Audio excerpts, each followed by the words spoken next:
Hello, everybody. Baron Banana's here again. It is 12 o'clock on Tuesday, and we're gonna continue on with Katawa Shoujo. Sorry if my hair looks like absolute dog crap. I was out and about for a little bit, had a toque on, and so my hair's gonna look like crap. Which, whatever. It is what it is. So, where'd we leave off last time? Well, we went shopping in town with Lilly to try and get Hanako a birthday present. And then after running into her sister, she got some kind of news she hasn't told us about yet, and it's kind of been throwing her off her game. So we kind of took her out to a cafe and kind of like a little impromptu date, and then afterward kind of realized, wait, that was actually a date. Maybe we should do that again sometime.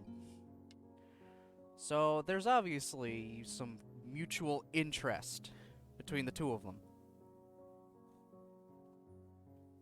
Of something beyond friendship.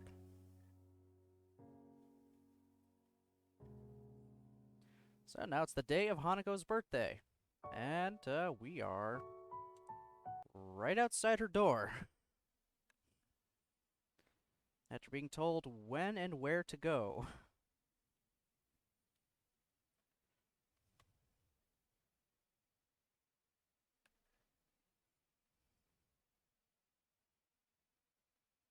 Just gonna make sure I'm good. Alright. Excuse me. Alright.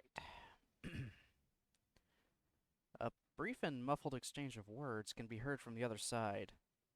Listening closer, I can just pick out Hanako and Lily's voices.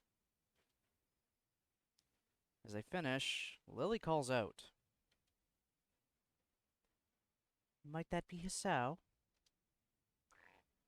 Yep, I got the note you left for me. You can come in. The door is unlocked. Glad I managed to get the right room. I pressed down on the handle and let myself in. And speaking of, my pupper wants out of the room.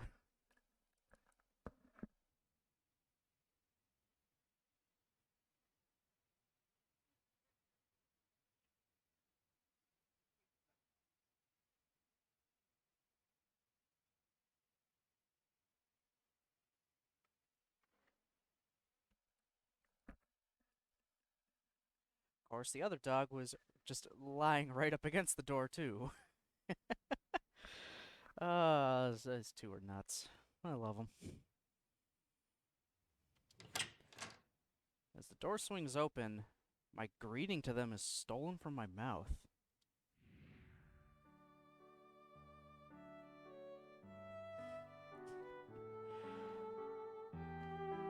Lily sits at a low table in the center of the room in her pajamas, while on the other side sits Hanako in a nightgown. Being dressed in only my normal school clothes, I feel quite out of place.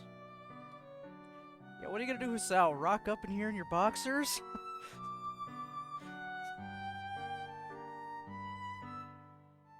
I steal a quick glance at the lovely sight of the two, my eyes tearing themselves from Lily's long, thin, and pale legs, only with a measure of reluctance. Hi. I think I brought everything that was needed. She smiles and nods. I wonder if she's even aware of the pleasant sight she makes. The thin, dark blue silk of her pajamas really suits her, accentuating both her eyes and her curves. Jesus fucking Christ. Oh, if Jen was here, I'm sure she'd bring that up again. She'll watch it in the VOD.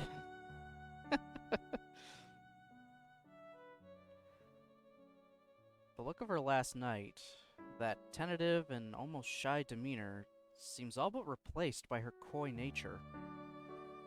It's nice to see her confidence returned, though I can't help casting my mind back to how she looked back then. I look to Hanako, who nervously sits opposite of her in her gown.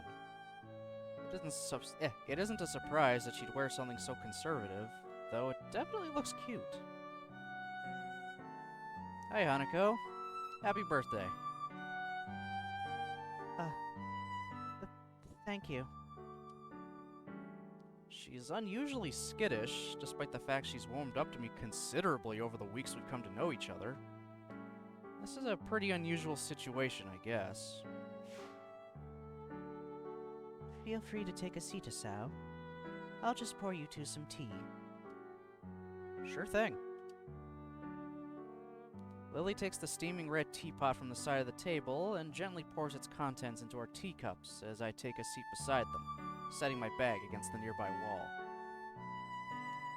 With my senses returned and hormones somewhat calmer, I realize that this is the first time I've ever been in Lily's room. There, yeah, down boy. Getting some of that blood back into your brain.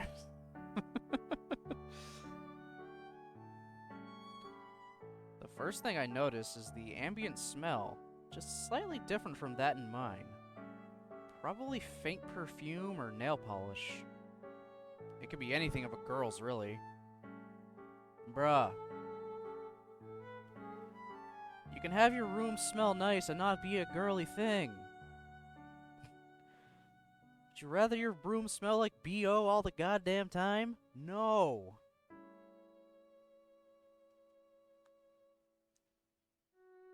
Another is the plain nature of the room, visually. Beige walls, a smart yet unadorned cabinet, the lack of posters or wall hangings. It's distinctly utilitarian, something I should have anticipated given her blindness. The only thing that really seems out of the ordinary is several piles of books sitting on the floor, each reaching from roughly knee height to waist height. Some of them have printed titles, others are entirely blank except for the dots of Braille. The fact that the ones with printed titles are uniformly in English is interesting, though not completely unexpected. She did mention her parents impressing the language upon her and Akira after all. Your room looks nice, Lily. I hear a call of thanks from beside my shoulder. Looking to Hanako, her gaze is fixed on her lap, and her hands are nervously clutching her gown. It's now that I notice why. With these clothes on, the extent of her scarring is far more visible, reaching down her neck and out to cover her right shoulder. Considering this is a party for her, she doesn't really look like she's enjoying the experience now that I'm here. Yeah, so leave Asao. You're making her uncomfortable. So, how old are you turning? 18? Her look of surprise, not at all helped by her total lack of skill at hiding her feelings, shows that she was trying to mentally tune me out. This is really quite awkward. Yes. On the plus side, there's only 2 more years till you can drink. So who's older? You or Lily? Lily. She had her birthday in February. What about yours? Earlier this year, so it's already passed. Unstated is that it passed while I was stuck in the hospital. That was a particularly low point of the experience. Conversation with her dries up as quickly as expected. It isn't long before Lily's finished preparing our drinks, setting down the 3 teacups in front of us. I pick mine up, immediately noticing a much stronger aroma and taste than the tea we've been having. Huh, it tastes different than the tea we have in school. It's a different variety, rather than the kind we've been having there. You've never tasted orange Jaipur before? Not that I can remember. I usually drink coffee after all, like when we were like when we were in town. This is nice though. As we settle down and sip, Hanako seems to become more relaxed, or at least a bit less tense about my presence. We all finish our cups at the same time, with Hanako failing rather badly at hiding her anticipation for the cake that's sitting to the side, begging to be eaten. Come to think of it, I'm feeling very eager myself. First things first, though. Lily? Yes, now is good. Each of us knowing exactly what the other means, I lean sideways and dig around in my bag for the doll I bought Hanako as Lily gets up and retrieves her gift. Hiding our gifts in our hands, we present them on the table at the same time. Happy birthday, happy birthday. Hanako silently sits looking at them for seconds on end, out of sheer surprise. My little wooden doll, replete with Victorian-era dress and little hat, lies next to a light brown and fluffy stuffed bear from Lily. She clutches at her gown as she moves to speak, not taking her eyes off the modest presents. Thank you, Lily and Hisao. Her voice begins to crack as Lily reaches forward, wrapping her in a soft embrace.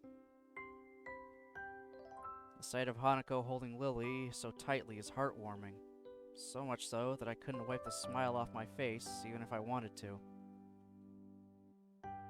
As Lily gently rests her face on Hanako's head, she speaks so quietly and softly that I can barely hear. Happy birthday, Hanako. Happy birthday.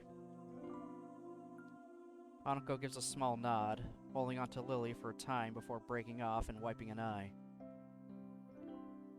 I guess that for Hanako, simply having someone, anyone, to be there and love her would be special. The fact that Lily and I can now share that role for her is something I think I'll always be grateful for.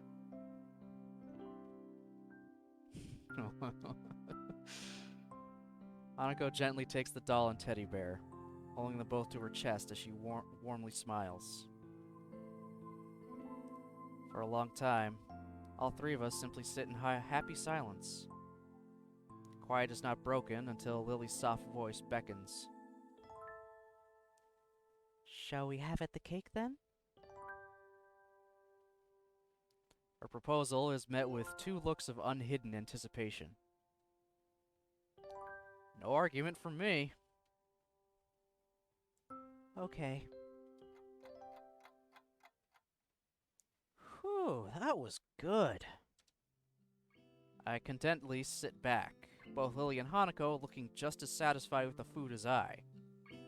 It took some effort, but we managed to finish off the cake in one go. Oh my god. I hope it wasn't too big of a cake. Otherwise, you're all gonna feel really sick really quickly.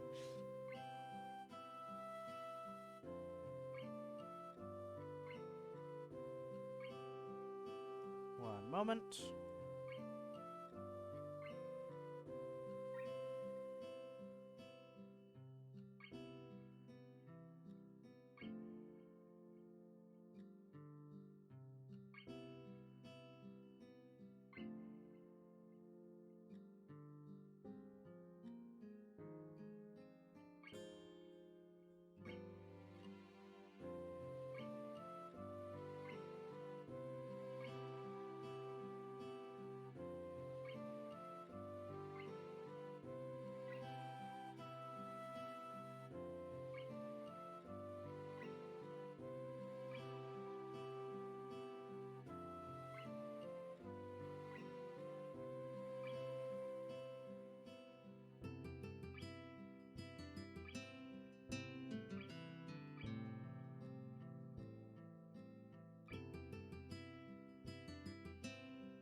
Apologies. Phone ringing and stuff at the door, all that fun stuff. You know how it goes.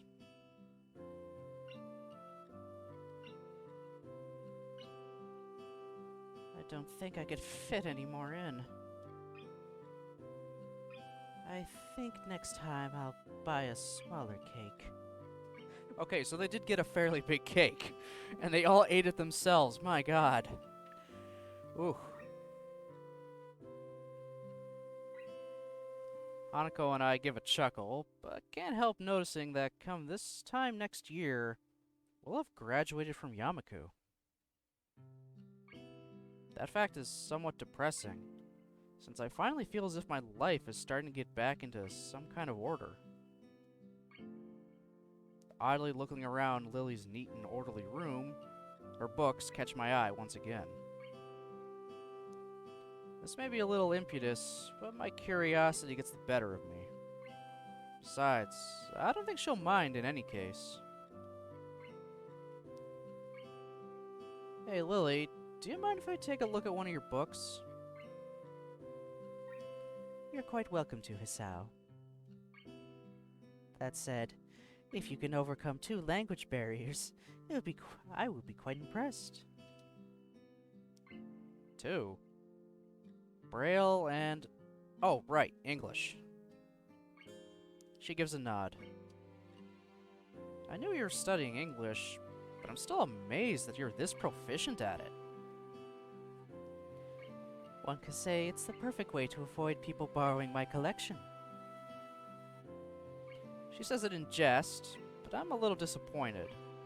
Having all these books around me with no way of reading them feels like one big tease.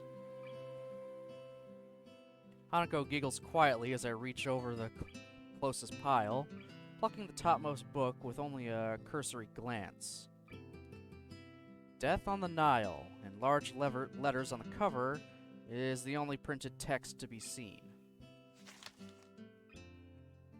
I sit down for a while with the book open on my lap as Lily and Hanako talk. Try as I might to feel out the dots of Braille printed on each page, they seem to blend into one another and become indistinct. I thought this would be a lot easier than it actually is. With some practice, though, I could see someone with a better sense of touch than mine managing to read at a pretty fast speed. Yeah, honestly, someone who reads Braille can read just as fast, maybe potentially faster than someone who can sight read. It's all just practice. That's all. I very briefly remember at least learning about Braille way back in grade 4. So you read a book about Louis Braille. I think his last name was Braille. Yeah. And how he invented the language way back in France, all those many years upon years, decades ago. Because the system they did have initially in place was just big, thick books that had giant raised letters, and there weren't too many of them. And they were a pain in the ass to make.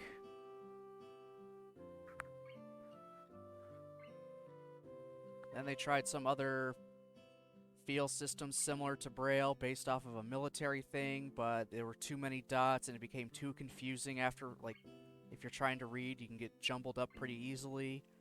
Compared to Braille, which had a much simpler dot system, it was a lot easier to read.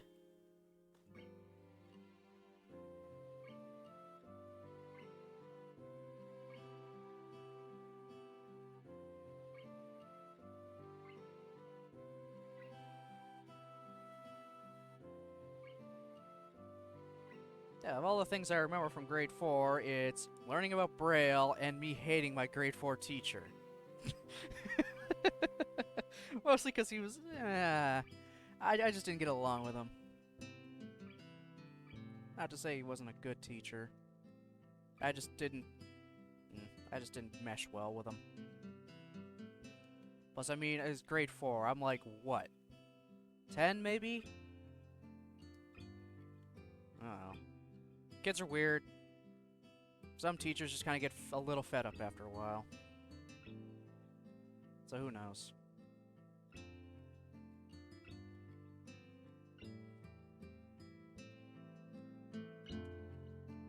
Noticing a silence that had probably begun earlier, I look up from the dotted pages to see Lilly smiling as Hanako sips another cup of tea. Something wrong? Quite the opposite. Your curiosity is quite endearing. I'm inordinately pleased by the praise, though I feel my cheeks heating up a little. Thanks, but I don't know how else I could act. To be honest, I wasn't altogether sure of how you saw us, since you were a new transfer student from another school. If you'd pitied us, I would have been quite offended. There's a certain edge to Lily's voice, one that I'd quite possibly place as pride. Glancing over to Hanako, she seems even more subdued than usual, looking towards Lilly rather than me. I wouldn't worry about that. Considering the position I've found myself in, I'm perhaps the last person that should be dispensing pity on others. My parents' first interactions with me after my heart attack, I wouldn't want anyone else to see that kind of face. I catch myself from going any further, but not soon enough. Both of the girls seem to be put off, Lilly especially. I'm sorry. I shouldn't have gone that far. An awkward silence reigns for a few beats, thankfully ended as Lily's head perks up in a gesture I've come to easily recognize. Hear something? The door. Everyone looks toward it, trusting in Lily's senses. True enough, the door handle shudders and turns, a flash of yellow and black slipping through. Akira Sato's in the house! Happy birthday, Hanako! Oh, Akira. Thank you. Akira takes a seat at the table as she plops her tall bag beside her. She has her trademark boisterous air about her, making no small deal of her entrance. Hanako clutches her gown to steady herself, but doesn't appear too shaken after she settles down.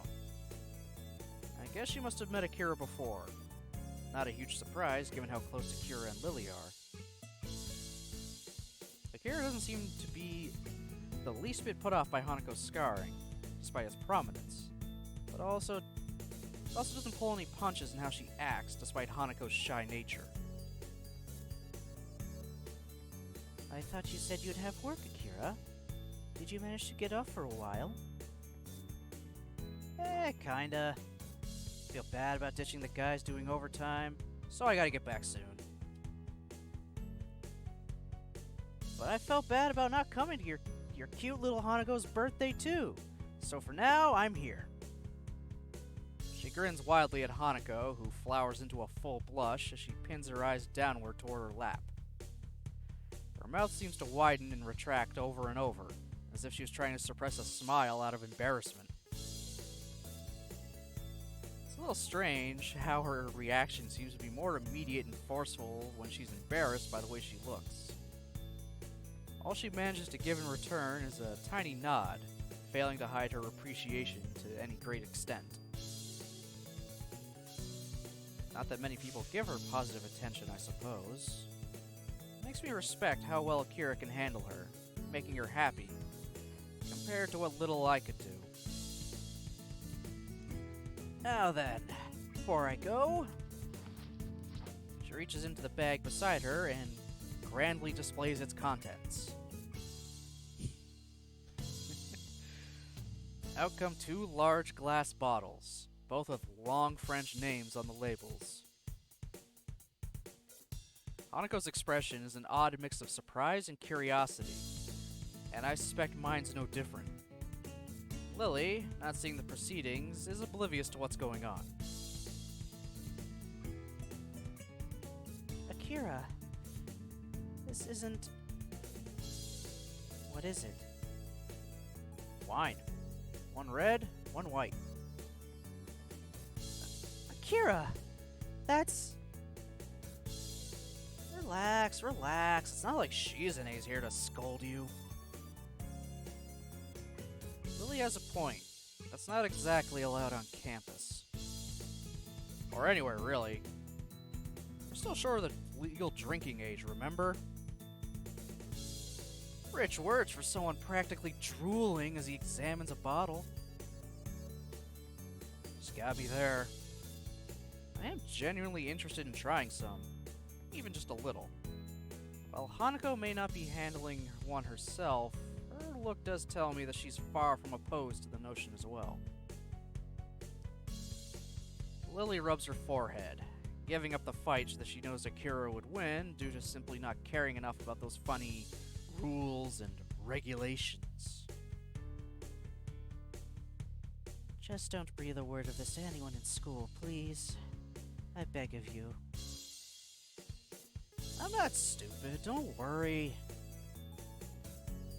That said, I gotta get back to work pretty soon. So soon? But you only just arrived. Sorry, Lily. Good to see you two again, though. And you, Hisao.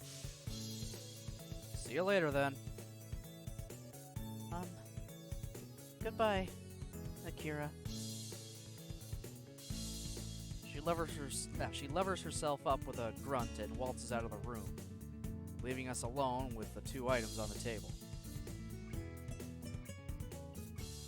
Interesting.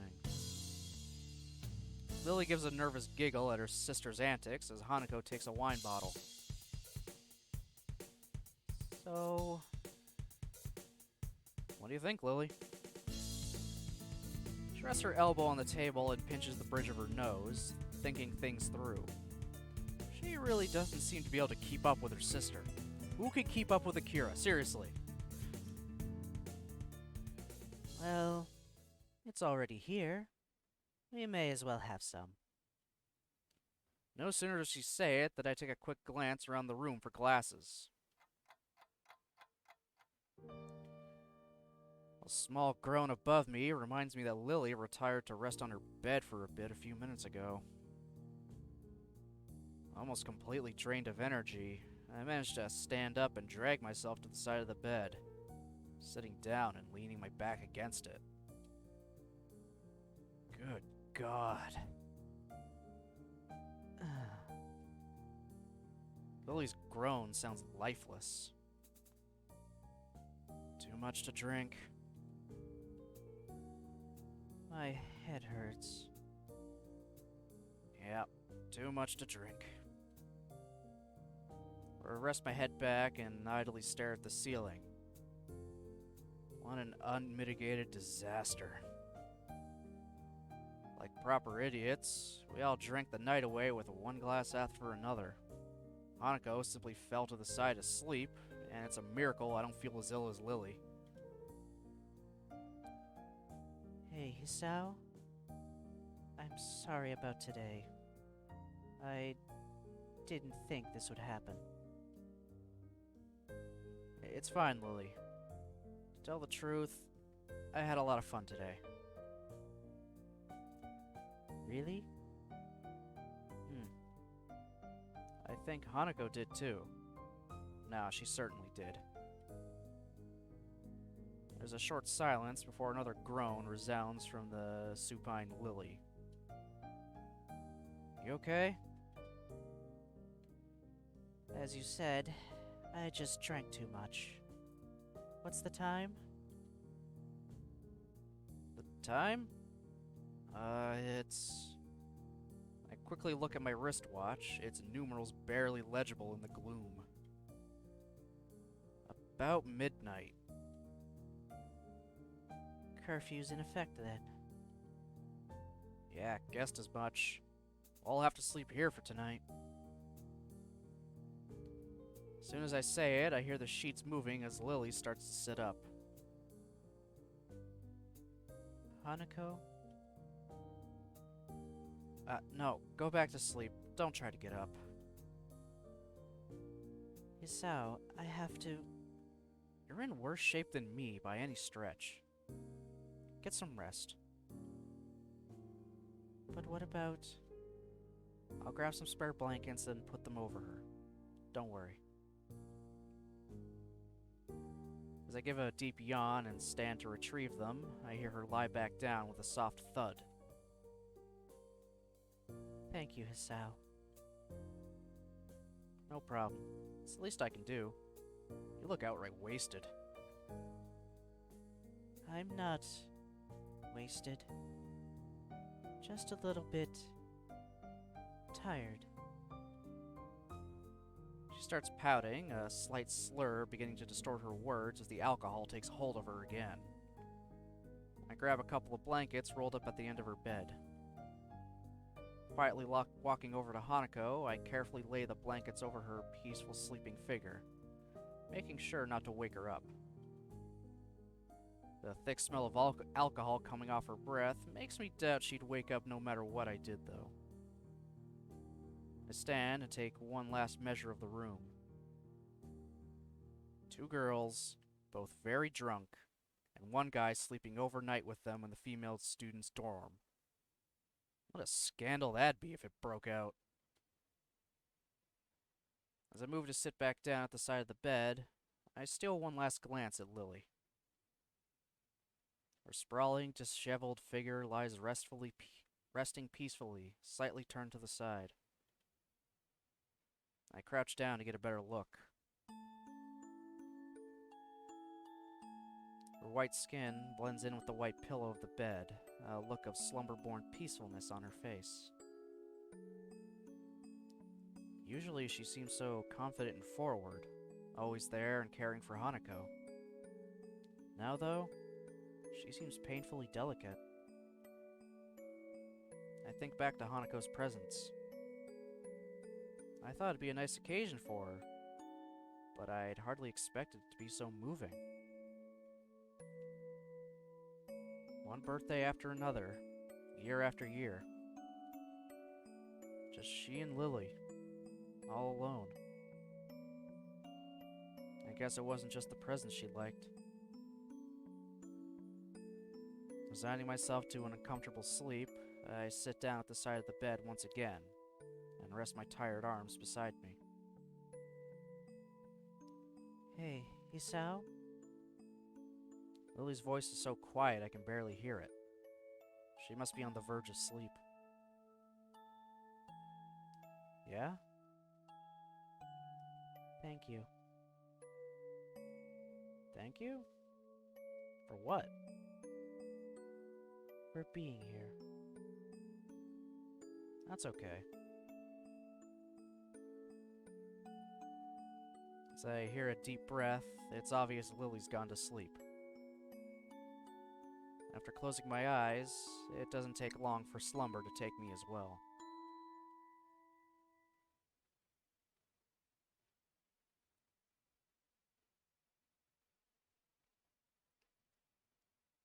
Sao?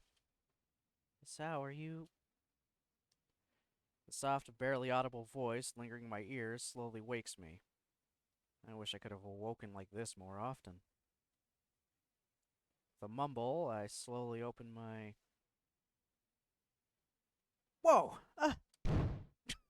She's just hovering over me! Jesus!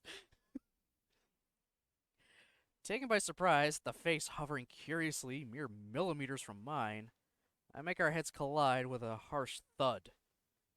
The impact of our foreheads causes both of us to fall backwards and yelp in pain. Lily sounding more like a squeak toy than a person. Ow, ow, ow. I slowly rub my forehead with one hand, supporting myself with the other. Lily lies a few feet ahead, doing just the same, her face obviously pained. Sorry. Your face was kinda close, and I acted on reflex. You okay? My head... seems she's not actually okay. Come to think of it, I doubt the impact alone was causing her head so much pain. Hangover? I drank a fair bit last night. She silently nods in confirmation as I lever myself up. I offer a hand to her and help her back onto her feet. Glancing behind her, I find that Hanako is still fast asleep. It's not fair.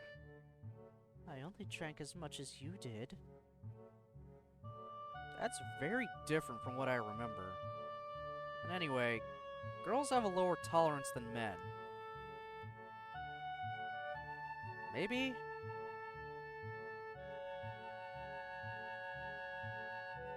I don't know, potentially, yes? I mean, every person is different. I don't know if that's an actual stereotype or just a general rule of thumb of alcohol will hit women more than it hits men because they just have a smaller frame and weight. I don't know.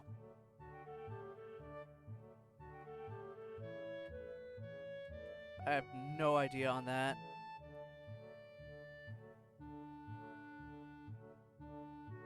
As a general rule, potentially, men will weigh more than women, so they might be able to handle it a little bit better.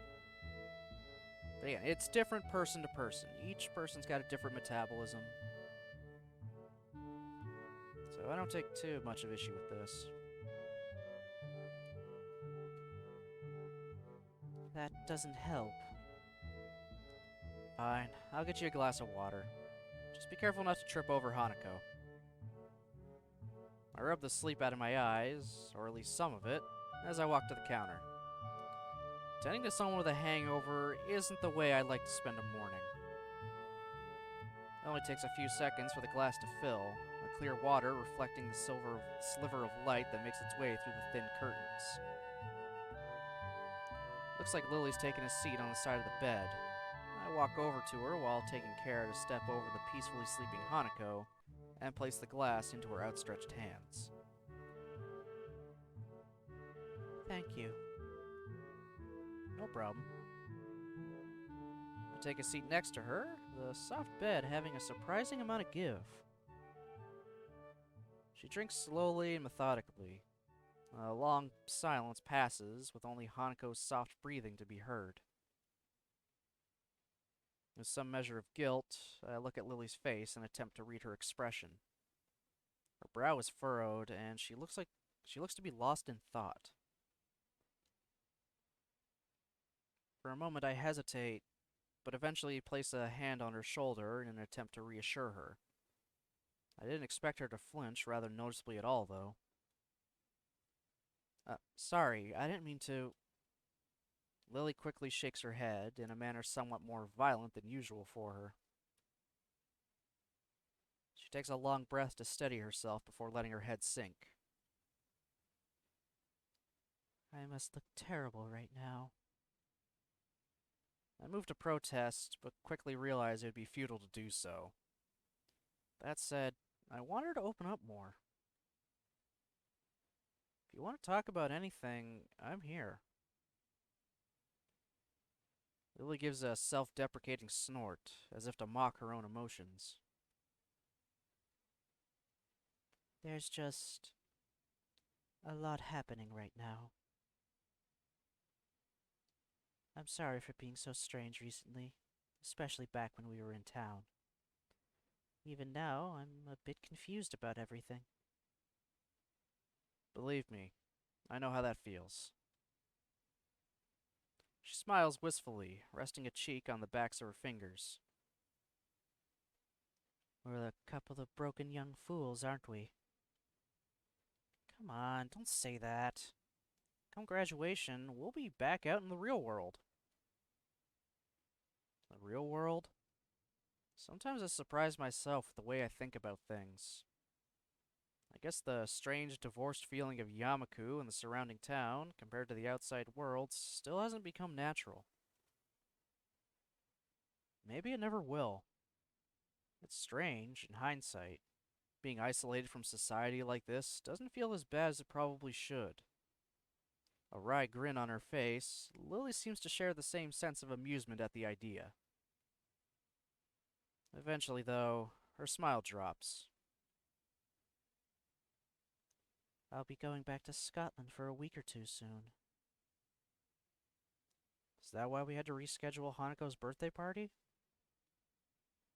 She gives an affirmative nod. You'll be able to see your family again at least. You're not looking forward to it? I haven't met my family in 6 years. I don't even know how to act around them anymore. Wait, what? My mouth hangs open as I try to process what she said. If she's 18, that means she'd have only been 12 when they left. I may have seen very little of my parents, what with them both working long hours. That's... I feel utterly useless as I struggle to find some way to respond. That's... But why? Why did they leave? Or why are they inviting Akira and me back? Both, I suppose. My father's business has its headquarters in Scotland, and an executive position became available for him there. In the end, he had to move permanently. My mother followed him, but Akira and I stayed in Japan for the sake of both Akira's job within the Japanese branch of my father's company and my education. As for the latter, one of my aunts is gravely sick. I'm sorry. Don't be. It feels strange, really. We're being summoned there for her, yet we've barely met before. I can't even remember the sound of her voice. Equally strange is the total lack of antipathy she feels towards her family for doing such a thing. I can't help feeling slightly humbled. That said, her wistful exterior is just hiding her emotions. Seeing her like this is depressing. Knowing what to do, I lift myself off the bed. Lily notices the bed's movements, her head perking up and her hand reaching sideways to feel where I was. Isao? I walk over to my bag, still leaning against the wall. Unbuckling the front flap and retrieving the opaque bag from within, I take the small plain box in my hands. Hold your hands out, Lily. She looks surprised for a moment, but eventually acquiesces.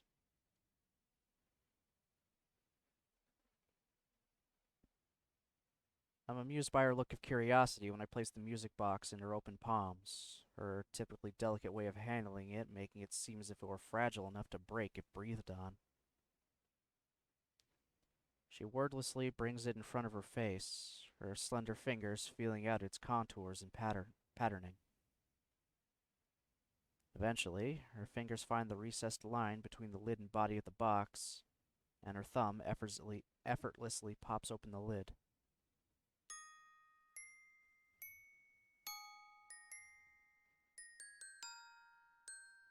I take a seat on the bed next to her, watching her face silently and intently. She sits completely motionless as she listens to the diminutive tinny melody, her mouth just slightly open.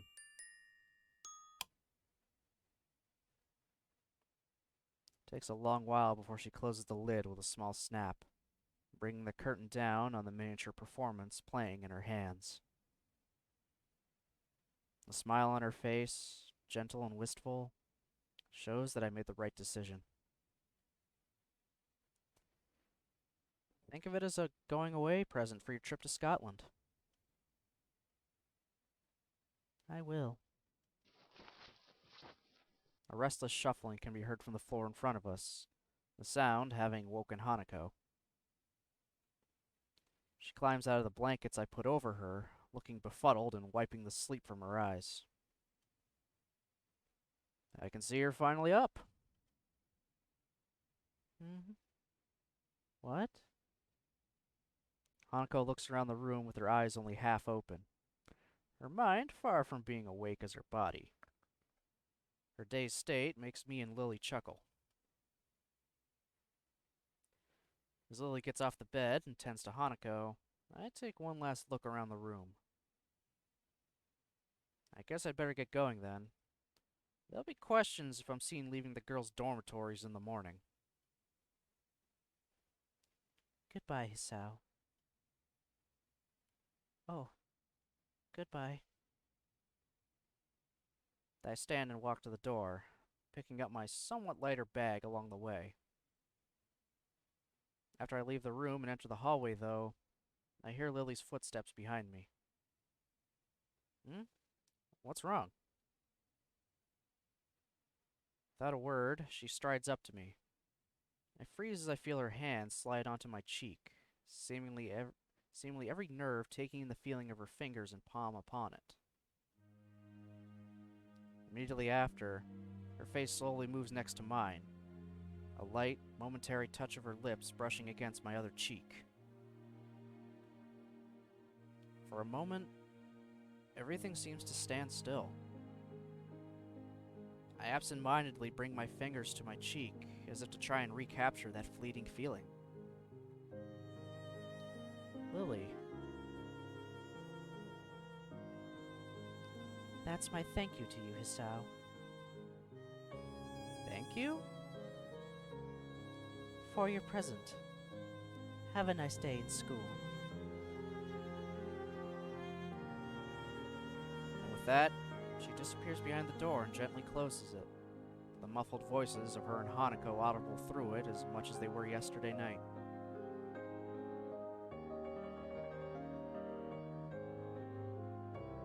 I think I'd be hard-pressed not to have a nice day after that. I walk away with a certain spring to my step. I think there were some people around that glanced at me emerging from the girl dormitory building, but I find it difficult to care.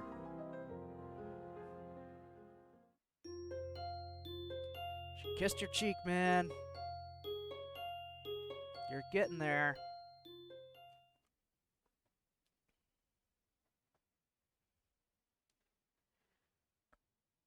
Oh, yay, my favorite character to voice.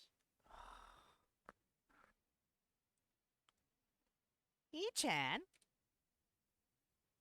Go away. Hee-chan? Leave me alone. Come on, Hee-chan? Let me sleep. After 2 nights of not being able to sleep at all, the last thing I wanted was to be woken when I finally managed to. It may be last period of class with a textbook as my pillow, but I'll take whatever sleep I can get by this point.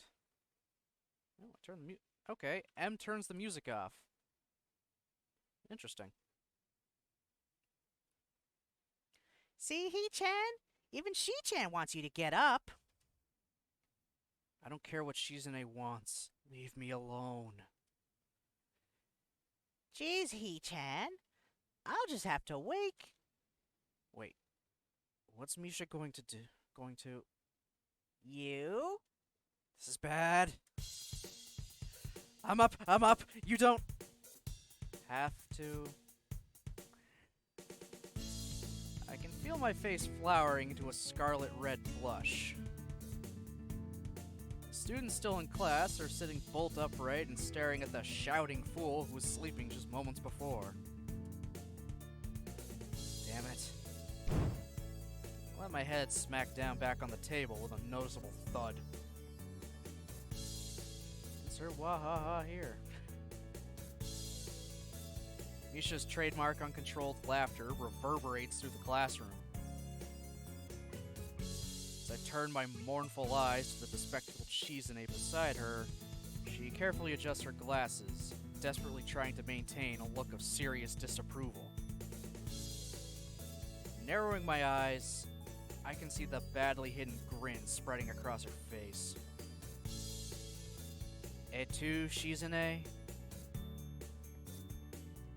Shizune looks away quickly as she crosses her arms tightly, barely on the edge of control.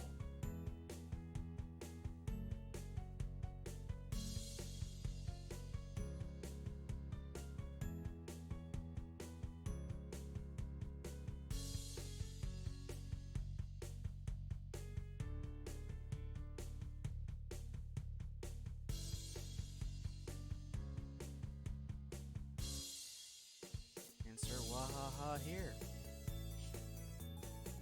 Misha's laughter doubles in volume as she glances at Shizune. All I can do is drag my hand down my face in resignation. You two. Who was the one who slept in class, He-chan? Yeah, it was me. Poor She-chan was having a fit trying to wake you up, weren't you? I move my eyes back to the standoffish Shizune, who with a single huff of confirmation returns to looking away with her arms crossed. Why was Shizune trying to wake me up? She-chan wanted to give you the handouts the substitute teacher gave out while He-chan was sleeping. Handouts? I suddenly find 2 sheets of paper thrust down in front of my face. Following the hand holding them, I see the still pouting figure looking down at me with a distinct scowl. I guess I really am in the wrong here. I'm sorry about that. No dice. Her irritated face still holds. I clasp my hands together and flick my head downwards in apology. Very, very sorry. She huffs and simply drops the papers on the desk. Damn. I look up over my hands to see Shizune and Misha signing frantically to each other, a look of frustration on Shizune's face.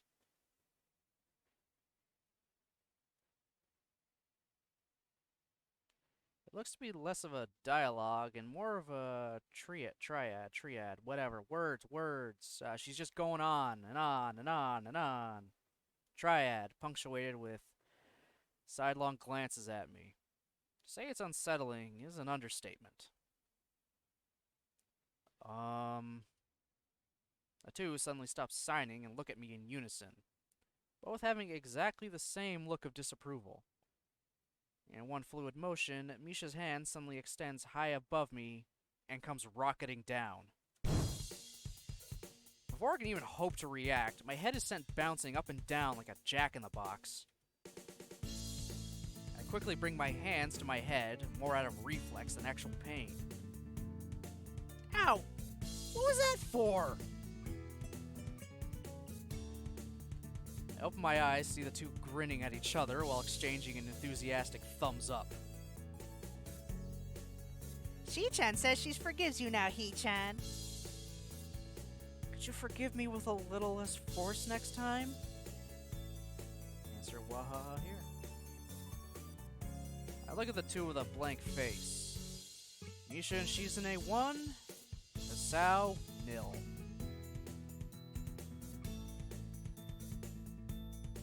Oh, She-chan says you should check your student mail more often. She produces a bright yellow envelope and hands it over with an exuberant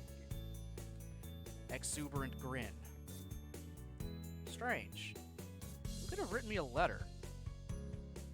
Now is not the time, and most definitely not the place to find out, though. Giving up on the nap so cruelly stolen from me, I rub my forehead and slowly get up, putting the sheets and envelope in my bag before swinging it over my shoulder. I take a step back and move to depart with a small bow, while Misha clutches her sides laughing and Shizune nods back in a curt farewell. I join the flow of students exiting the open door and turn the corner into the hallway, only to end up face to face with Hanako. Whoa. Hey, Hanako. Good afternoon, Hisao. Silence falls between us as busily chatting students pass by us. She is fidgeting constantly, her eyes drawn to the rather unremarkable footwear. I take the bridge of my nose in my fingers while I blink my eyes heavily in an attempt to make things seem clearer. I'm barely staying awake as it is. Hanako, you want to say something? What is it? I wanted to give you this. Hmm? She holds out a small rectangular piece of paper. I blink again to make out the text through barely open eyes, slowly starting to make out what's written. 2 eggs, 1 loaf of bread, 1 whole grain cereal, 1 thing at a time. A shopping list? I look upwards and raise an eyebrow. I usually go shopping with Lilly, but I can't come, so You want me to run errands for you? it's okay if you don't want to. I just thought that maybe, She's panicking. I sigh. Yet another battle lost, though this time by a weakly fought surrender. I smile tiredly and rest a hand on her head to calm her down. It's fine. I was gonna go anyway. Just the stuff on the list? She nods, then bows deeply twice, as if to make her gratitude perfectly clear. we're going to meet outside the school gates at 6. Thank you. I was going to get it, but I need to study for the test tomorrow. Test? Ah, that's right, science. How are you doing with it? She brightens ever so slightly. I've been spending more time on it than before. I think I can do okay. Good work then. She too starts smiling, and much more earnestly than I at that. I have full confidence that I can do fine in it without any extra studying, but the fact that she's putting in the effort instead of just reading in the library is heartening. I'll grab your stuff and take it to your dorm in the evening. See ya. With a small wave, we part ways. I'll go do my homework before meeting Lilly. I should be able to take care of it in time. Wrangling with a particularly complicated math problem has caused me to be a little bit late for my meeting with Lilly. Only a couple minutes, but enough to make me step smartly out into the courtyard and to the school gate. I make a right turn and start my way towards the small town below, leaving a few students turning the other way to the bus station. I slip my right hand into my pocket as I walk in the orange sunlight of dusk. Thankfully, the sweltering summer's heat started to die down, making way for a pleasantly cool breeze. When I stretch my hands high above my head, a familiar figure takes form, a cane in her right hand. Ah, Lilly! She stops and turns around, swiveling her head slightly to try and work out exactly where the voice came from. Hey, it's me. I quickly catch up to her, coming in beside her and matching her slow pace as we resume walking. Good afternoon, Hisao. Hi there. I glance up at the sky. A distinct tinge of orange discolors the clouds, washing the footpath in its light. Long shadows from the trees fall across the wide road down the hill. So, Hisao, what brings you here? Just going to town to grab groceries. Hanako sent me. Hanako sent you? Yeah, she said she needed to study for a test tomorrow. I was gonna come down anyway, so I'll just buy her stuff as well. Unspoken is that Lilly really could use some help to get food. But it's an obvious fact that neither of us needs to state. It's good to hear she's studying for it. I thought the same thing when she asked me to come with you.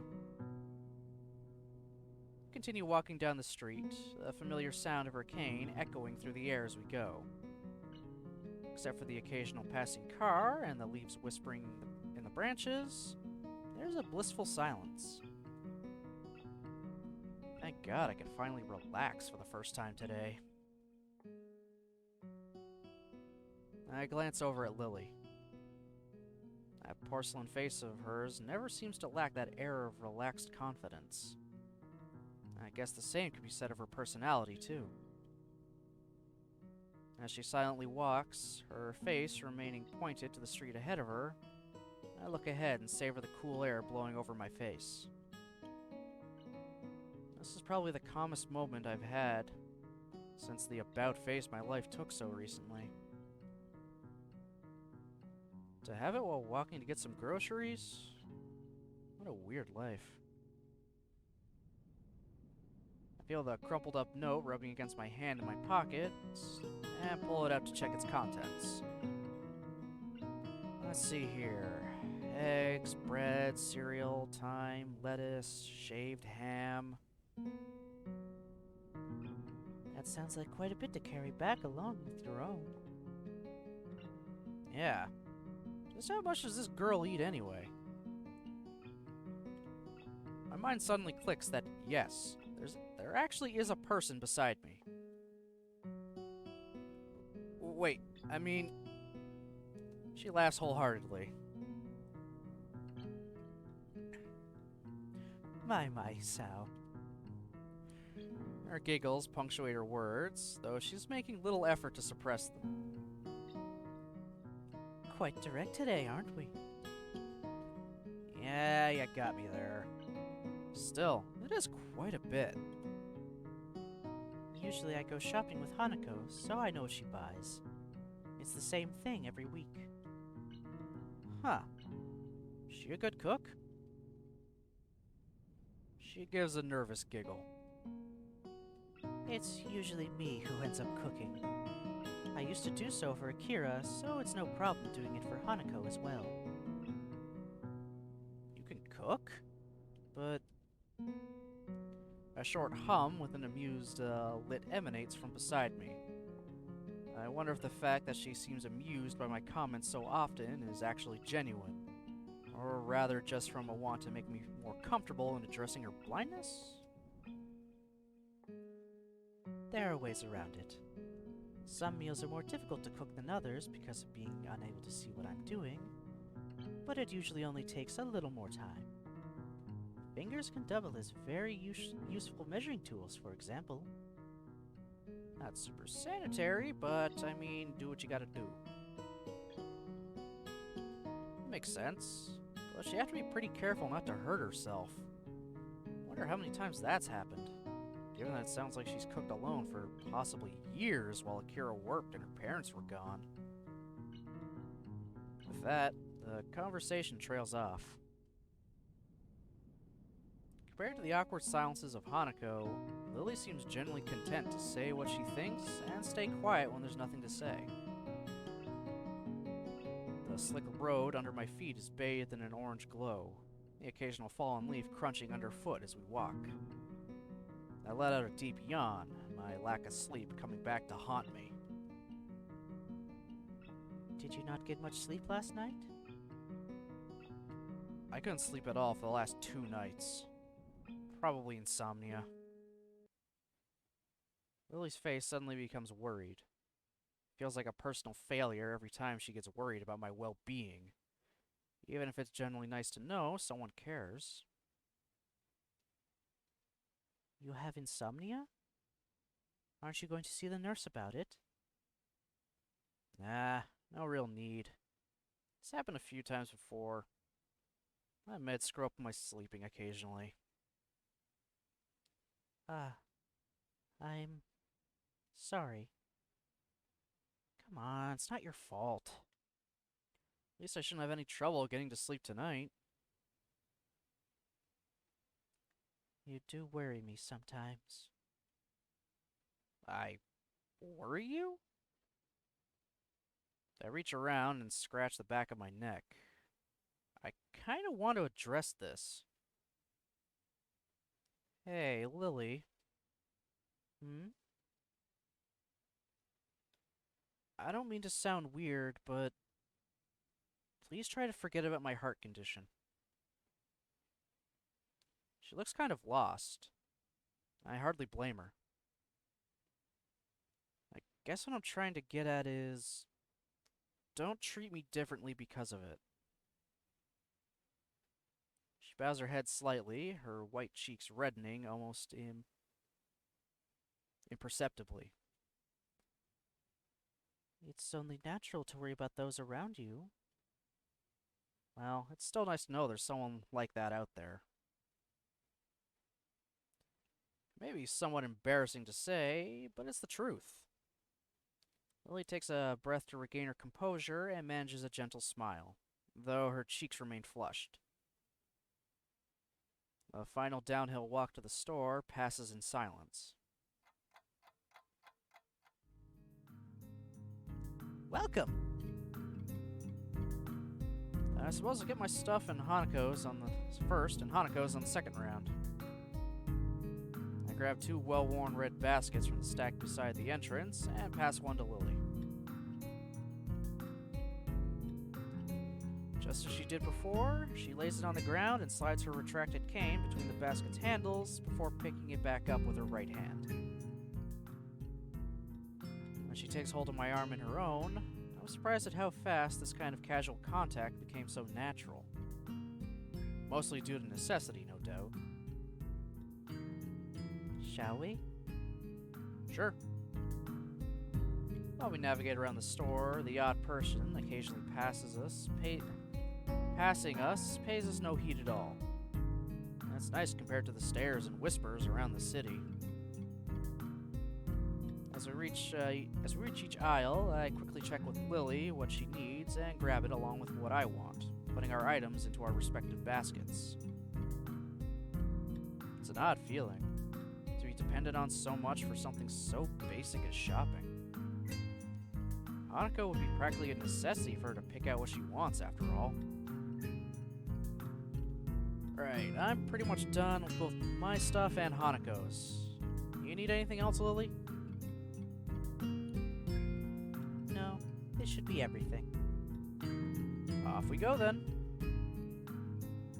Oddly, there's a queue a mile long. Considering the store is only large enough to warrant one counter, seems like it'll take a while. Damn.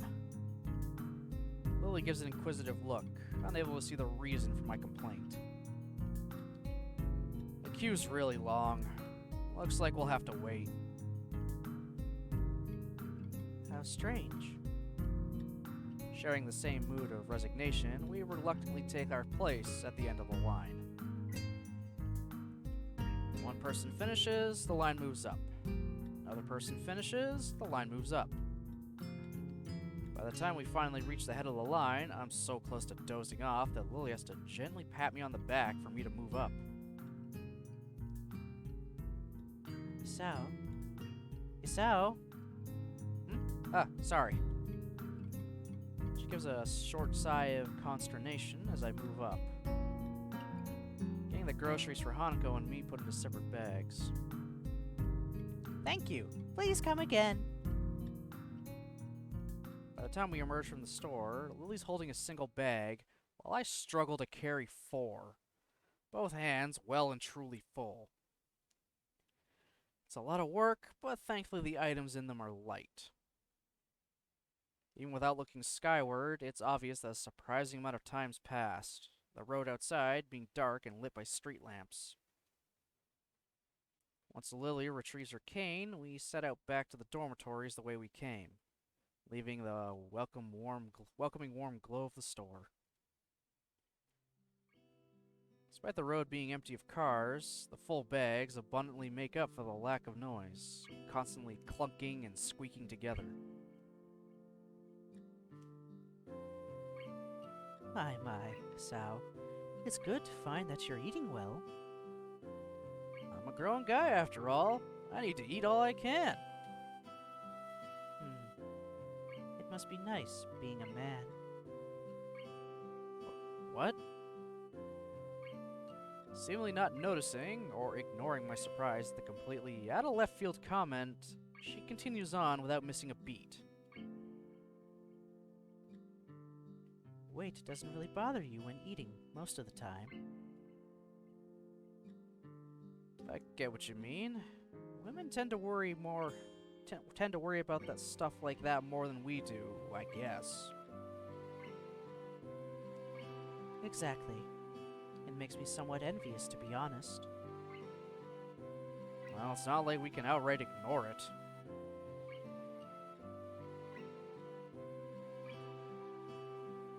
Be happy with yourself, folks.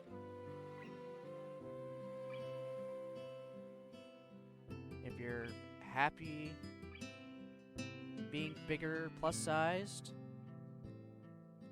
good. If you are unhappy with that and want to lose some weight, go for it.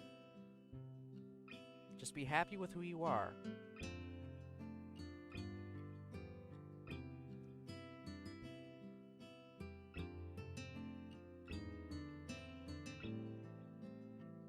Oh, wow, I forgot about sandwiches I had here.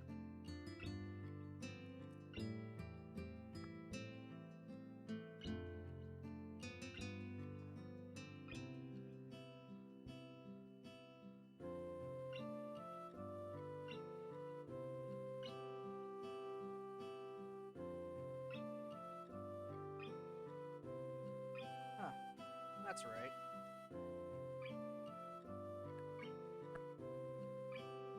What is it? Hanako mentioned your birthday was earlier this year. Do anything special for it? She gives a long pause, lost in thought for a few seconds as she recalls the event. Not really. It was just Hanako and me having a little party during the night after school. Your birthday's supposed to be a big event, you know? Sounds like a pretty lonely way to spend a birthday. Just her and Hanako staying overnight. Birthdays always felt like a family occasion for me. They were a time when, in spite of their full-time jobs, both my parents would make an effort to be there for the day, or at least for a party beforehand. It reminds me of how Lilly mentioned she hadn't seen her family in such a long time, and even ended up moving away from Akira's house afterwards. But I guess it's the same in situations as mundane as these. Considering her inability to read the packaging, just getting groceries would be a pain without somebody else around. In the end, she just has Hanako and me, and Akira when she's off work.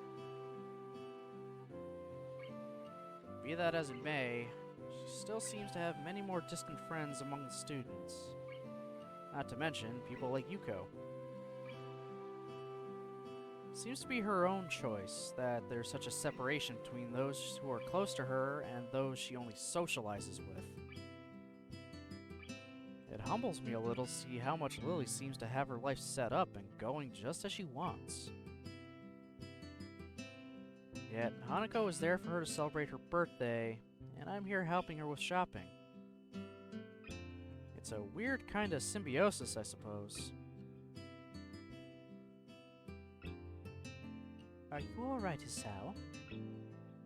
Sorry? You just seem to go very quiet, that's all.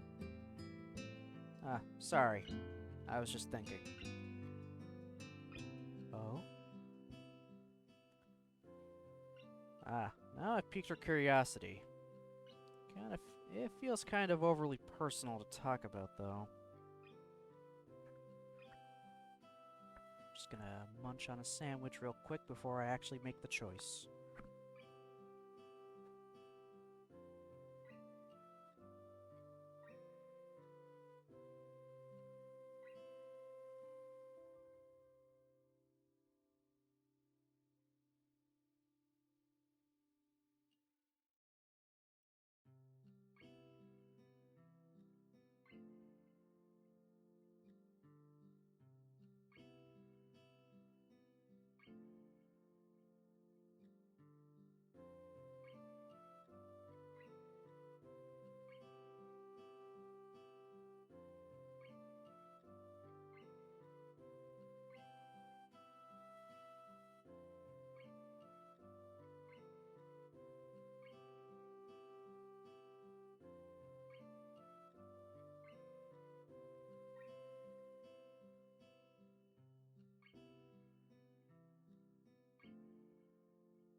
Okay.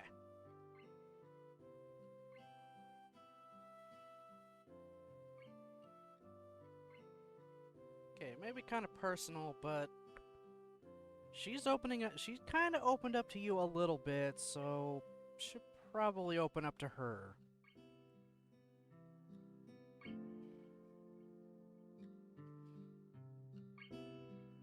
It was just kind of. I was thinking about how you seem to have everything so sorted out, even with Hanako relying on you. I could admit that even I kind of relied on you from when I first transferred in. I think it's a good quality to have. I turned to Lilly, surveying her reaction. She's forcing herself to look forward and furrowing her brow quite a bit. Her face looks a bit awkward, as if she's trying to find just the right words. Lilly?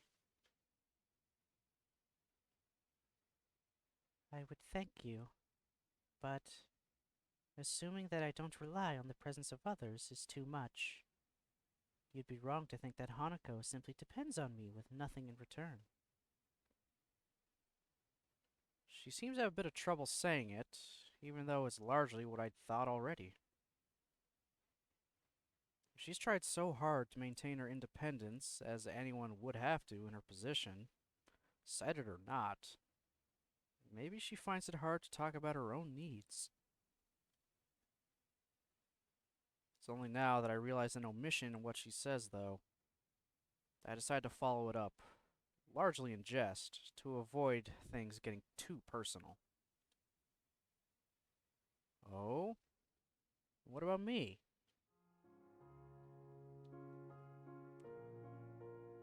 She suddenly runs ahead of me and turns, blocking me off. With a smile, she holds her hands behind her as she leans forwards. You're different. With that, she turns back and continues to walk ahead of me, a newfound spring in her step.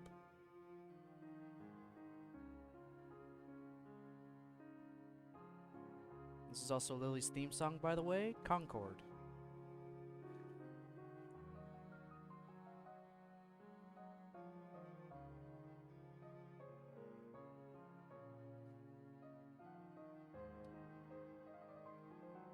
All I can do is raise an eyebrow and give a dazed grin. I don't think I've ever seen this playful, teasing side of her before. So, I'm different. It's hard to work out the exact context, but knowing her, this ambiguity was intended. Our relationship has been changing, at the very least simply because I've begun to stand on my own feet more and started getting more curious about the situation of those around me. As to why? Probably a mix of personal curiosity and a want to try and work out how to deal with my situation. I'm less sure of Lily, though. That's why her own statement, so similar to my own feelings toward her, throws me off so much. Watching her make her way up the street, cane tapping from left to right, I decide to settle the matter later and just smile. This is a nice side to her, and I don't want to forget it. Eventually, we get to the girls' dormitories, both my arms aching from the weight of 2 sets of groceries. Hey, sweaters, how's it going?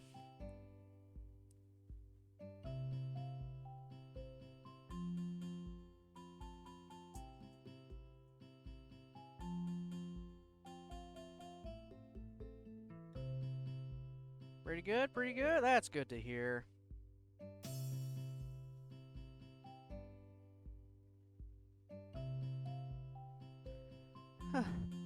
We're finally here. Whew. Been very sleepy lately. It's a problem. I'll take your sleepiness, and you can have my need to never really want to sleep. Even though, like, need, I mean, my My ability to not need to sleep even though I want to. I'll gladly sleep more.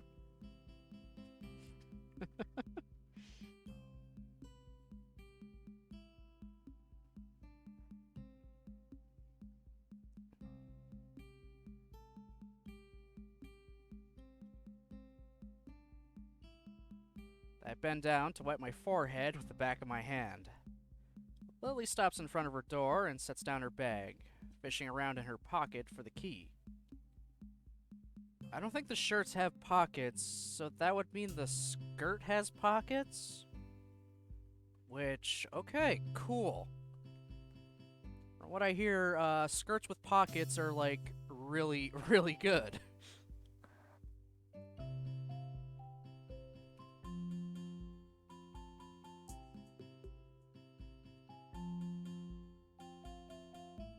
Thank you, Hisao. I really appreciate your help. This is nothing. It might be nothing to you, but it's definitely something for me. Better than no pockets, I guess.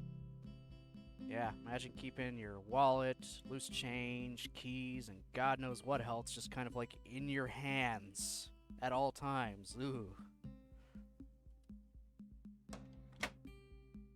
And with that, she steps through the door, closing it behind her.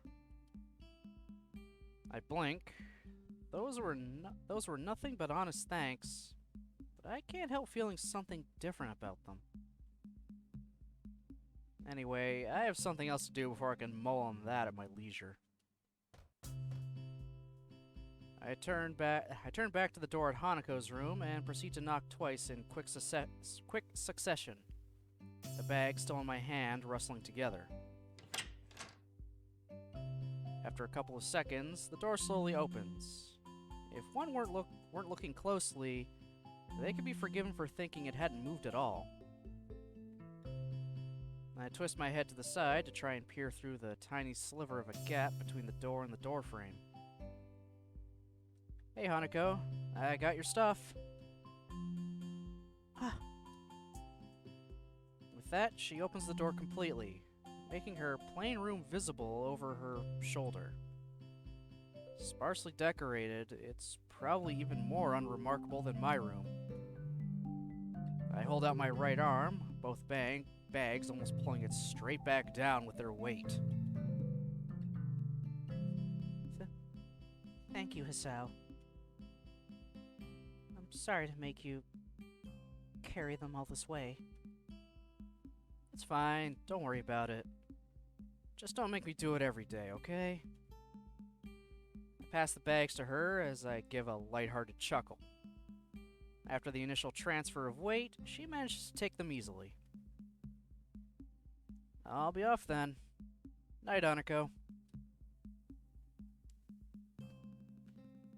Good night. See you in class tomorrow. With a deep bow, her groceries still held in both hands, I step back and she steps back and shuts the door. Make my way back to my own dorm. I put one bag in my other hand to balance them out. Even as I do so, I can't get Lily's lighthearted smile out of my mind.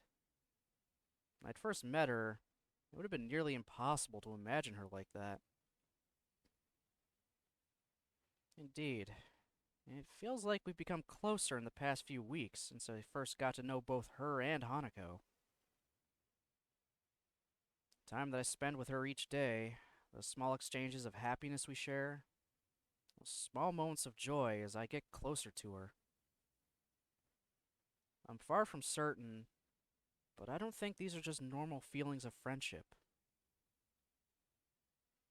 Once I return to my room, I store away my groceries and begin getting ready for the night. I swap the school books in my bag for those I'll need tomorrow, pulling out the yellow envelope Misha gave me earlier in the process. I got so sidetracked by one thing after another, I couldn't deal with it earlier. Who could have written me, I wonder? The name, neatly adorning the back of the envelope, freezes me in my tracks. It's been so long since I've seen her writing. There's little chance I could have identified it as hers otherwise. Iwanako. Why should she have written me? I can't think of any good reason for her to do this. I almost don't open the letter, but there'd be little point to that. If I just left it alone, its mere existence would gnaw at me until I did something about it. Kind of briefly catch you up here, Sweaters. I'm playing Katawa Shoujo, the visual novel made by people off of 4chan about dating girls with physical disabilities. At the very start of this game, a girl, Iwanako, confesses to our main character, and he proceeds to have a heart attack. He has arrhythmia and is now essentially forced to go to this school for disabled students because they're more better equipped to deal with him in case he just suddenly has a heart attack. The route I'm on is Lilly's route, and Lilly is blind. And yeah, we just got a letter from the girl that caused our heart attack. After not hearing from her in months.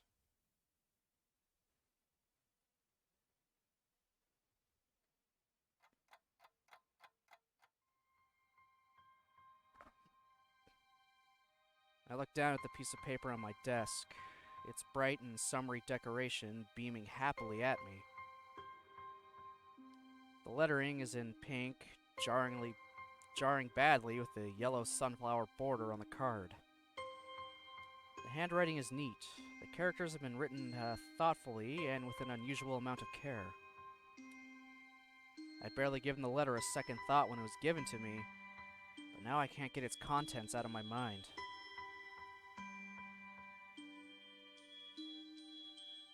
While I'd like to say that I don't know why she used such old-fashioned method of communication, considering a phone call or an email would be both much faster and easier, the answer feels obvious enough given the content. A letter leaves a comfortable distance between the sender and the recipient. Unlike a phone, it isn't required that you engage in conversation, and unlike email, there is less expectation of an immediate reply. Statements such as, the third year seem to be very anxious about the final exams, and it's so weird to think we're already seniors, isn't it? Or just small talk. Small talk that could have been achieved by simply replying to any of the messages I'd sent her while in the hospital. The ending, though, is the true reason she sent this. The last couple of lines added almost as an afterthought. I wonder if we'll meet again. Perhaps it's for the best if we don't? It's a statement that should hurt.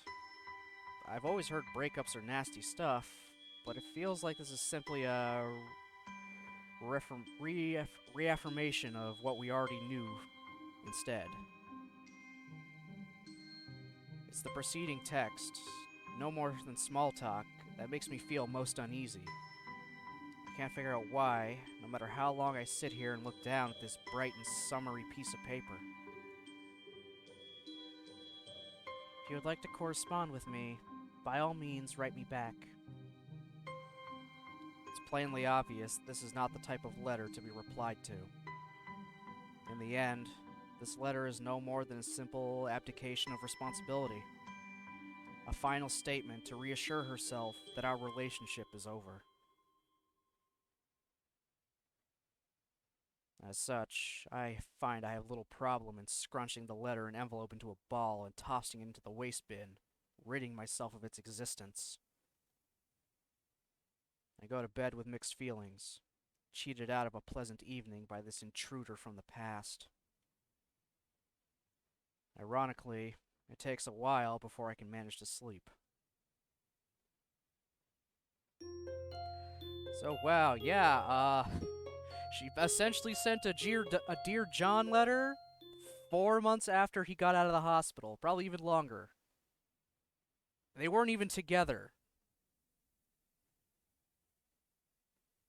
Because again, she asked him out. He had a heart attack. He then proceeded to be in the hospital for 4 months. She stopped visiting after, I think, 2 weeks.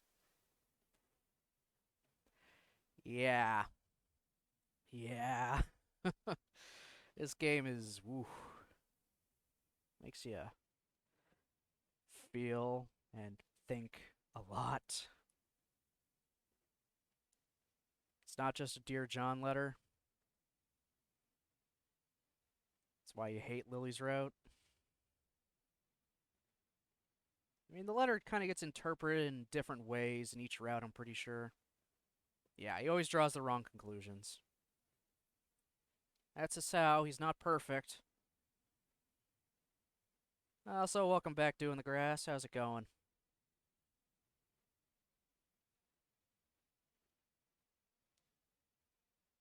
I sweat profusely, awaiting the dreaded moment. Each tick of the clock tenses my muscles that much more, every minute making more hands stand on end. It's coming for me. I can feel it. Death. Death in the form of a single sheet of paper.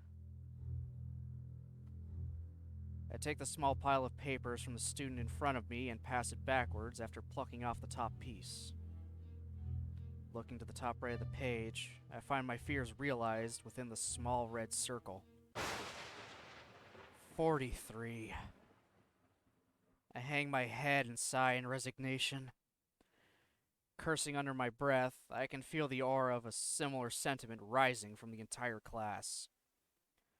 It's strange, but that fact lifts my mood by a minuscule amount.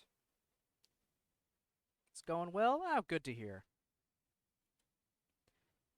Misery loves company, I suppose. As the teacher opens her mouth, the room braces for the inevitable onslaught, only to be saved at the last minute. We quickly move to collect our bags and leave for lunch post-haste, but the teacher delivers a parting broadside. We'll be discussing the test scores next lesson. Needless to say, there will be quite some discussion to be had. A collective groan resounds from the class, now reduced to shuffling out dejectedly. I push the sheet into my bag as I walk along the hallway, crumpling it in the process. It's enough that such a troublesome letter ended up on my desk yesterday. And now this. Why does my dog eat the fluffs that my cat sheds? Dogs will eat anything. Like, they don't care. They see something on the ground, they will chew it.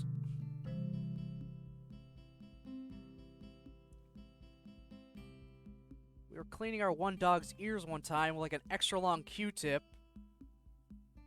And just as we kind of pulled it out, he snapped forward and ate the tip of it off. We're just like, seriously? It's like, no hesitation either. It's like, just Q-tip out, nom. It's protein. It wasn't even used yet. It was just a clean Q-tip. We didn't clean his ears yet. We had just pulled it out and he just ate it.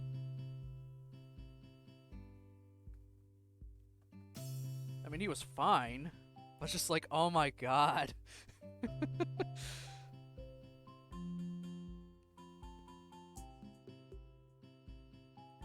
Dogs will eat anything.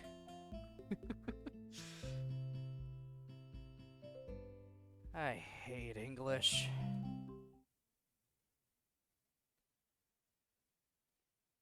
I don't even know who this is right now. Hisao! A stern female voice gruffly calls out from behind me. I freeze on the spot, my face becoming like stone. It's as if I can feel my brain disconnecting from my body. My eyes slowly shift right, trying to catch a glimpse of the disembodied voice. Nothing? My face begins to slip as time passes, and I decide to risk decide to risk turning my head. Ever so slowly, I twist it to the... Gah! Jump into the air and drop my bag, yelling out in surprise. As I recover and regain my composure, I turn to see... I should have known. Emmy. Gotcha, Hisao! She stands there with a mischievous grin on her face, hands forward and fingers pointing inwards. She was the one who jabbed my ribs with her fingers. I looked down at her with a grimace, rubbing my head in frustration. Or hair, whatever. Ah, words! That's no way to greet someone, you know. You have no sense of humor. I left my sense of humor in my English class. Complain to the teacher if you want it given back to me. She pulls out her best puppy dog eyes on me as she pouts. Lily's managed to build up my resistance to the tactic, but Emmy's short stature adds enough to the effect to make me relent. So, how are things? I haven't seen you around for a while. Same old, same old. I run so fast, nobody wants to join me in my morning runs. It's a real pain.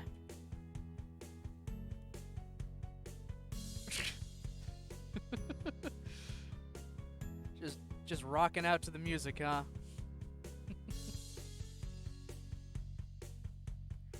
Her modesty never fails to amuse me. Although... Uh-oh. You know what I'm thinking, don't you, Hisao? Wearing my emotions on my sleeve is one of my worst habits. She's seen right through me. Fortunately, I see somebody else approaching us that will give me an out. Oh, hi Hanako. I give her a welcoming wave and try my best at looking like I haven't noticed Emmy's pouting face. She gives a small wave back. Hello, Hisao. Emmy. Hey, Hanako. I'll join you and Lilly in a sec. Actually, speaking of lunchtime company, it's odd to see you without Rin, Emmy.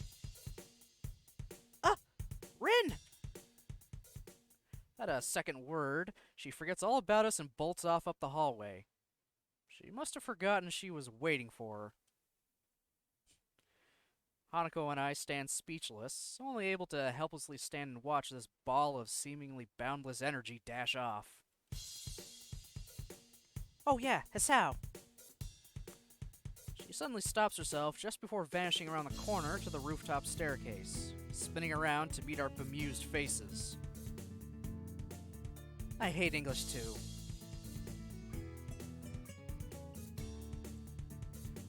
Yep. Yeah, this is something you play for a good time.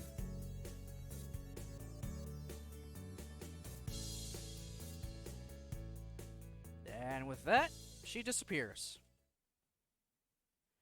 All I can do is hang my head and give a long sigh, thoroughly left in the dust. As I hear a short giggle coming from behind me, I turn to see Hanako smiling at the corner my attacker rounded.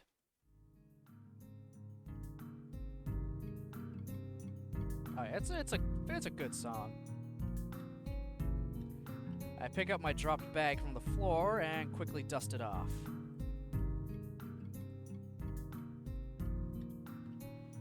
Afternoon. Been busy? You don't like English? Nah.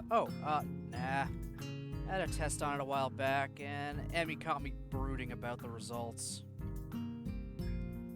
Sorry. She averts her gaze, guilt written on her face. A casual observer would think she just accidentally reminded me of a dead relative. Come on, it's not your fault. How are you doing in it? She looks up, though still avoids meeting my eyes. Alright, I suppose. Then awkward silence passes. They seem all too common around Hanako. Oh, Lily asked if you'd like to join us for lunch on the roof. I guess I don't exactly have any pressing engagements to attend to. Sure, I'll be right up. I'll go get my lunch from the cafeteria now. Then, Go on. You don't need my approval to leave, you know. okay. I'll be going then. She gives a skittish reply, a small nod, and quickly makes off towards the cafeteria. Guess she must have forgotten to bring lunch today. As I walk through the hallways, more and more students start to come out of classrooms and pass me, going in the same direction as Hanako went. By the time I manage to make it to the stairs, I'm already having to push my way past a busily chatting throng of students. Yeah, you missed Hanako's birthday. That was like the very beginning of the stream.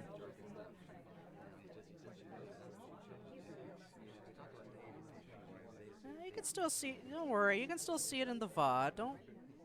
Don't feel too bad about it. It's still gonna be there for a while. Finally managed to get past the last of the crowd and round the staircase, slumping slightly in relief and slowing my pace before I open the door to the roof. Ah, damn! I momentarily avert my eyes, all but blinded by the harsh summer sun.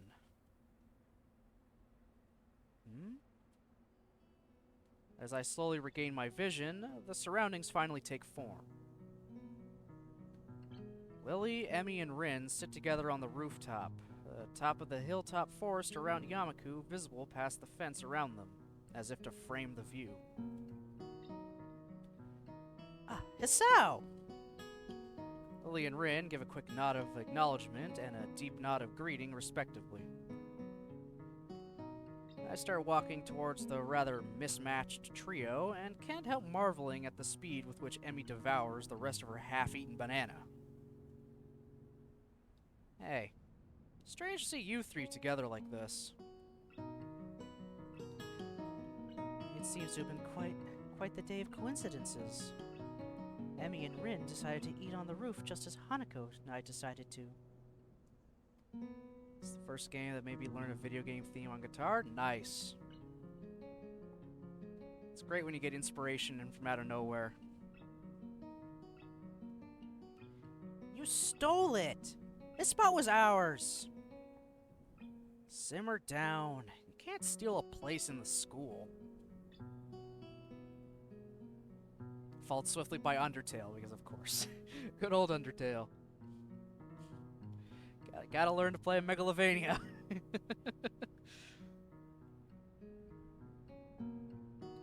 plonk myself down beside Lilly, the four of us creating a semicircle.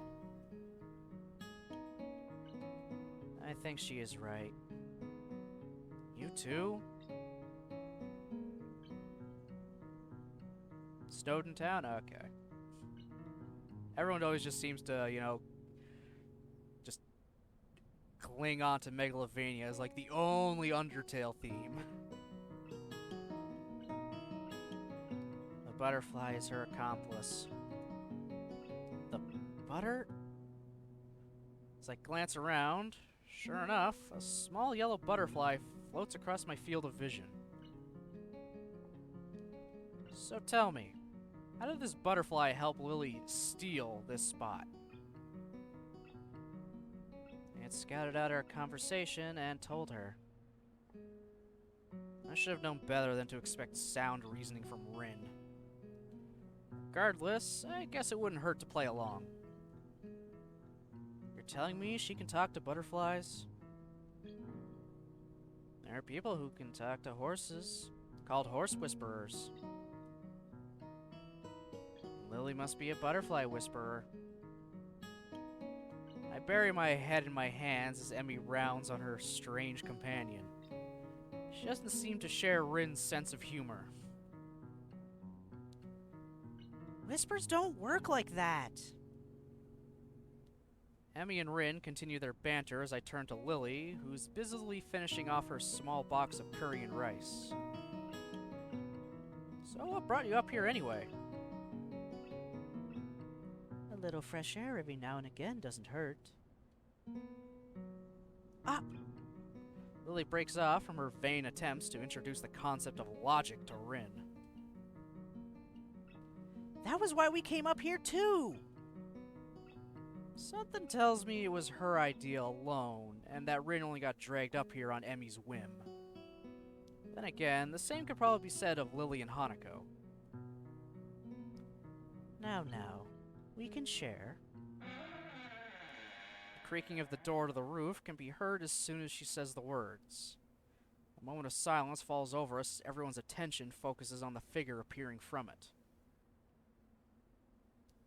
Hanako slowly walks over to us, her eyes pinned to the ground, silently ruining the attention she's attracting.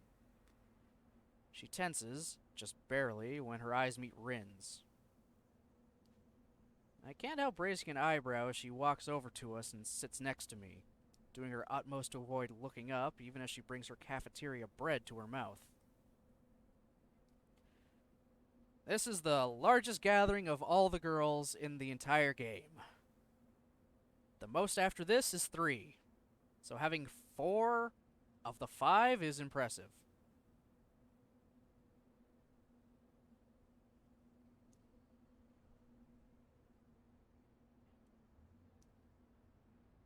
So how do you and Emmy know each other anyways? Emmy's somewhat well known around the school for her athletic ability. She's the fastest member of the track and field club by some margin. Even beating, Mickey... Yeah, Japanese last name. Miura at the track meet last week. I don't know how the hell you say that last name.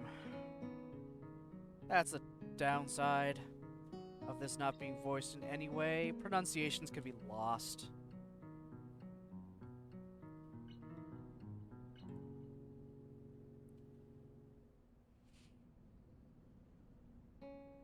Miki Miura. Ah, the tan girl from the front of the class. Considering her height and toned body, being able to beat her is quite an accomplishment. Looking over to Emmy, it's very clear she's well aware of the fact as she beams proudly. So, Hisao, what was your score in English? Ouch. No comment. Boo. She puffs her cheeks and pouts, but it doesn't take long for her to bounce back. Alright, I'll tell you mine. You have to tell me yours. Deal? Deal? Yeah. Oh, what the hell happened there? Ugh. Oh, God, I'm losing it slowly. Fine, fine. Okay, on the count of 3, we both say our results. 1, 2, 3. 32. I beam a mischievous grin. Ah! Evil, evil, evil, evil! You said it, not me. Still, the fact you managed an even lower score than me is kind of amazing. She looks and sounds like a small terrier growling at an intruder. I can't say it's the most threatening sight I've seen. Either way, scoring higher than 32 isn't something to boast about, much less scoring below it for any subject. Yes, Lilly. Sorry, Lilly. I could help you with your English if you'd like. It would be my pleasure to. No, that's fine. But I appreciate the thought. Really. Lilly looks slightly deflated, her hopes of imparting her knowledge dashed. judging from the badly hidden laughter of the rest of us, neither she nor Emmy seemed to have garnered too much pity. As I sit happily laughing, though, I feel my voice suddenly cut off as my chest clenches. I sit in silence for a few seconds, all my concentration forced on my heartbeat. It's only a small pain, but the ache feels like it's growing. Breathe deeply. Breathe deeply. I glance upward to try and keep at least some of my attention on my surroundings.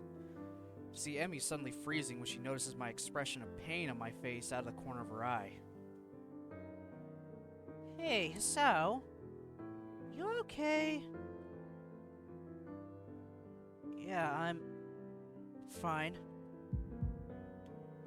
Look back down and redouble my efforts to try and stay calm, clenching my fist to try and dull the pain. It takes a short time, but the pain thankfully begins to fade. When I look back up, there's only silence and pensive faces to be seen. I guess I'd better explain myself. Arrhythmia. I'm fine, it's just a heart flutter. Are you sure? Should we get the nurse? Taking her cue, Hanako quickly picks herself up and begins to dash to the door. Hanako, stop. Lilly, I'm fine. You look like a wet, wrinkled tomato. Huh? As I bring my hand to my forehead, I can feel the beads of sweat gathering on it and dab them off with my cuff. Thanks. I told you, I'm fine. I'm just kind of fragile, I guess. The entire atmosphere's changed from one of gaiety to downcast faces, the situation being too awkward for anyone to know exactly how to react. And of course, the whole thing is thanks to me. It just had to happen now, around others. Oh, Emmy? She looks up, a box of juice halfway to her mouth. I haven't told you my score yet, have I? Yeah, well, you're half foreign, so your score doesn't count anyway. Lifting an eyebrow, I inquisitively turn to Lilly. What was your test result anyway? She gives a cheeky grin. 100%. Perfect score. No way. All I can do is hang my mouth open and wonder. Considering those tests are insane, even for some native speakers, I can only imagine she's gone and done something like committing to mind part of the dictionary. A gift for route memorization, maybe. That's... See? Only someone part foreign can get a score that good. See? Lilly and I grin at Emmy's expense, her reaction identical to mine when I first tripped on that little landmine. Lily's foreign ancestry does raise a point, though.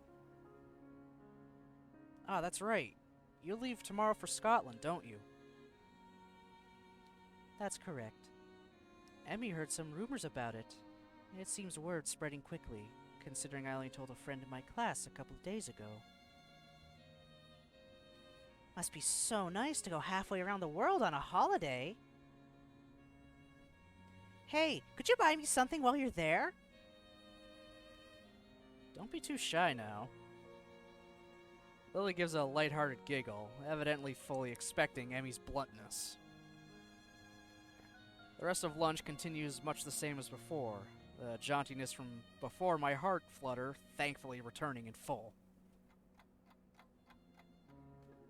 As everyone flies off with the appropriate farewells, or files off with the appropriate farewells, only Lily and I are left. Hey, Lily. She packs the last of her things into her bag and clips it shut before perking her head up slightly.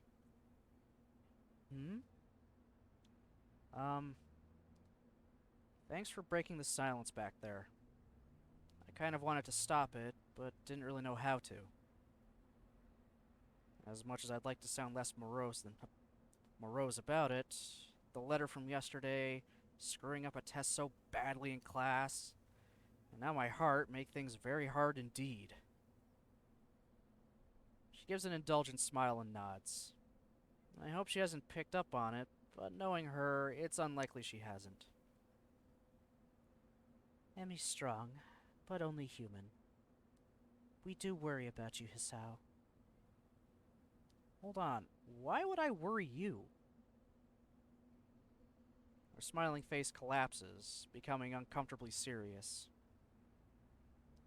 Hisao, we are not ignorant of your situation.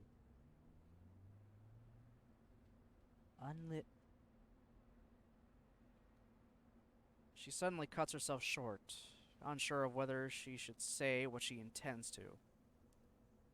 I give a weak smile and rest my hand on her shoulder. Don't. It's enough that I worry about it. I don't want you all to shoulder my burden. But if you all worry about it, I have to worry about your worrying. If that makes sense. I'm fine, okay? For a moment, she looks to be lost in thought, carefully pondering how to react. Hisao, do you have any paper left from your food's packaging? I think so? I'll just check. I rummage around in my bag for the leftovers from lunch, eventually finding a paper square from my sandwich's package. My eyebrow raised and my expression rather quizzical, I gently place the square into Lily's hand. Without another word, she brings her fingers around it to feel out its edges. This should be large enough. With both of us seated on the roof, the minutes to the lesson ticking away, she proceeds to lay the item on the ground and begin her work in earnest. Wrapped in silence, I watch her fingers move about on the small square with amazing dexterity. Small fold here, larger fold there. Her fingertips keep a slow but sure pace. Looking up, her expression is calm and placid. The fact her face is pointed well above the sheet in front of her makes the sight of her work all the more curious. Her shoulders slump a bit after finishing one final fold, her work apparently done. It's only when she holds the item up in her hands that I realize what it is. She made a little origami crane. A small origami crane. Light brown thanks to the packaging used, the rest looks quite delicate and precise. You can do origami? I taught myself how to when I was younger. It improved my dexterity a bit. Huh. A little baffled, I carefully take the small bird from her pale cupped hands if it would break from the slightest breath. It seems to be folded quite well and holds its shape easily. We both grab our bags and head out the door, Lily extending her cane as she does so. I hold Lily's handiwork up to my face for further inspection while we walk down the hallway, her hand running along the silver handrails for orientation. If she taught herself origami to improve her dexterity, with the use of her hands meaning so much to her given her condition. Ah, so that's it. I smile as I realize the bird's meaning. Everyone here has had to find their own ways of dealing with their conditions. You aren't alone here when you have problems. Thanks, Lily. I appreciate this. She gives a sweet smile and a nod, not using words where none need be used in her typical manner. All I ask is that you take care of yourself, Isao. Don't worry. I will. Promise? Promise. And with that, we part ways. To be honest, I don't know what annoys me more. The fact that I could die at any moment, or the fact that everyone knows that. I guess I'll take each day as it comes, as the unexpected present in my hand reminds me I'm not alone here. Even though I may be like this, I'm not alone. If they worry, if anyone worries, I'll smile. I'll smile enough for all their worries to go away.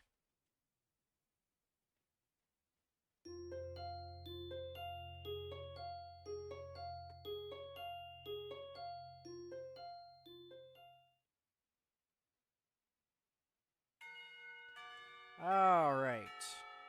That's as good as any place to stop for today. Whew.